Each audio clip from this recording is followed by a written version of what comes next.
இல்லையா? என்ன செய்யணும்? இவங்களுக்கு வாக்குறுதி கொடுத்துட்டா போதும். 2019 என்ன வாக்குறுதி? நகைக்கடன் தள்ளுபடி பண்ணாங்களா?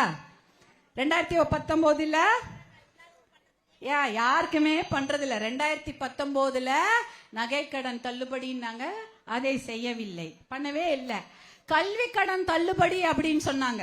கல்வி கடன்னா கிட்டத்தட்ட 10,000 கோடி. அதாவது படிப்பதற்காக வங்கிகளில் நம்ம மாணவர்களுக்கு கடன் கொடுப்பாங்க. அந்த மாதிரி நிறைய பேர் வாங்கி பெரிய பெரிய படிப்பு இருக்கு இல்லையா, இன்ஜினியரிங் படிப்போ இல்ல பெரிய ஏதாவது ஒரு டாக்டர் படிப்போ வக்கீல் படிப்போ எல்லாத்துக்கும் படிப்பாங்க.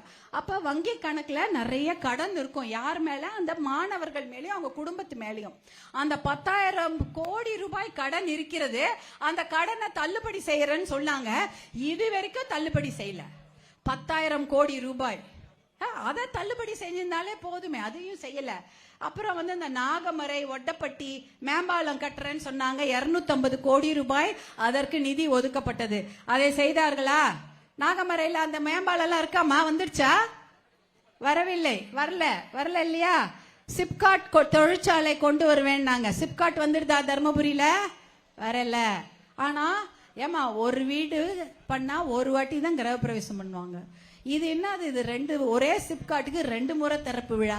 திறப்பு விழா தான். இப்ப புதுசா ஒரு 6 மாசம் முன்னாடி திறப்பு விழா பண்ணிருக்காங்க. என்ன அநியாயம்! அதாவது அந்த இடத்துல ஒரு பில்டிங் இல்ல, வெறும் ஒரு போர்டு தான் இருக்குது. அதுக்கு 2 முறை திறப்பு விழா. என்ன அநியாயம்! அப்ப சிட்கோ வரப்போது பெண்ணாகரத்துல வந்துதா? தொழிற்சாலைகள் எதுவுமே கிடையாது. அதையும் கொண்டு வரவில்லை. எந்த கடனையும் தள்ளுபடி. பாப்பாரப்பட்டியில நெசவு தொழில் செய்கிறவர்கள் நிறைய பேர் இருக்காங்க. அவங்களுக்கு நெசவு அந்த கைத்தறி கடன் அது நிறைய இருக்கு. அந்த கைத்தறி கடன் தள்ளுபடி செய்யப்பட்டு நிலுவைத் தொகை, அந்த நின்னு போன வட்டி காசு எல்லாமே திருப்பி கொடுக்கப்படும். அதுவும் யாருக்கும் சேரல. அதாவது இந்த பகுதியில எத்தனையோ கடன் பிரச்சனை இருக்கு.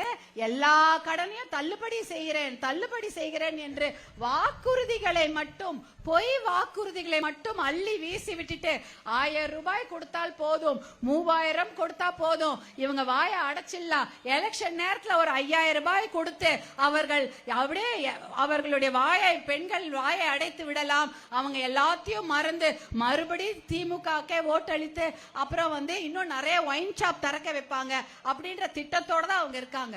அதாவது நீங்க என்ன நினைக்கிறீங்க? ஒயின் ஷாப்ப மூடணும்னு நினைக்கிறீங்க. ஆனா இவங்க மூட போறது இல்ல, இன்னும் அதிகமா திறப்பாங்க.